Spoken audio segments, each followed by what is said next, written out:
వామ్మో ఏం ఎలివేషన్స్ అన్న మైండ్ పోయిందన్న అసలు ఏషా లేకపోతే వామ్మో ఒక్క యానిమల్ 100 వాట్స్ బల్బు ఎలా ఉంటుందో అంతకు మించి వాట్స్ అయితే ఉంది. అసలు నాకైతే షాక్. డైరెక్టర్ అయినా ఎవరైనా చూడలేదు, లేడీ డైరెక్టర్ అంట. వామ్మో లేడీ డైరెక్టర్కి ఆ స్టోరీ ఎంచుకోవడము, ఆ గట్స్ అనేది అసలు హ్యాట్సప్ అన్న. అసలు ఎక్కడ తగ్గకుండా అసలు టీజర్ ఇంత ఉందంటే మూవీ ఎలా ఉండబోతుందో అసలు ఎక్స్ట్రా. లేడీ డైరెక్టర్ తీసింది కదన్న టాక్సిక్ సినిమా, ఎలా ఉందన్న? బా అస్సలు ఇప్పుడున్న డైరెక్టర్లు అంతా లేడీలు ఎక్కడా తగ్గకుండా అసలు ఆ జోకర్ గెటప్ ఏంటి, అసలు ఇట్స్ ఓవర్ డైలాగ్ అని చెప్పి ఆ గన్ ఫైర్ అయింది.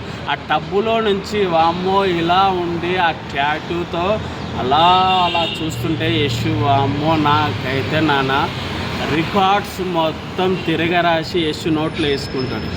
కేజీఎఫ్ అమ్మ మొగుడు ఉన్నట్టుంది, యానిమల్ అమ్మ మొగుడు ఉన్నట్టుంది, మొత్తం తున్ని పాడేస్తాడు అనేది. నాకైతే ఇప్పుడు ప్యాన్ ఇండియా హీరో అంటే రామ్ చరణ్, ప్రభాస్, అల్లు అర్జున్, అలాగే మన తర్వాత యశ్ అనమాట.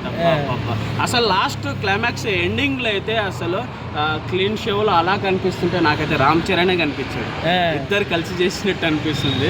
ఓవరాల్గా టాక్సిక్ టీజర్ మాత్రం కుమ్మి పడేసాడు. ఏమన్నా ఎలివేషన్స్ 1000 కోట్లు పక్కన 1000 కోట్లు కాదు 1500 కొట్టిన ఆశ్చర్యం లేదు. ఎందుకంటే పుష్ప రికార్డులు, బాహుబలి రికార్డు లేపే ఛాన్స్ ఉందా? కామన్ అన్న, ఎన్ని రికార్డ్స్ వచ్చినా పోతూనే ఉంటాయి, అది వస్తూనే ఉంటాయి. వాళ్ళ రికార్డులు వాళ్ళే కొడతా ఉంటారు. మళ్ళీ ఇప్పుడు అట్లీది ఏదో ఉంది, మళ్ళీ ఆయన రికార్డు ఆయన కొట్టుకుంటే ఎస్సీ రికార్డు చెప్పాను. కేజీఎఫ్ సినిమాని మర్చిపోవచ్చా టాక్సిక్ చూసాక? కంపల్సరీ అన్న.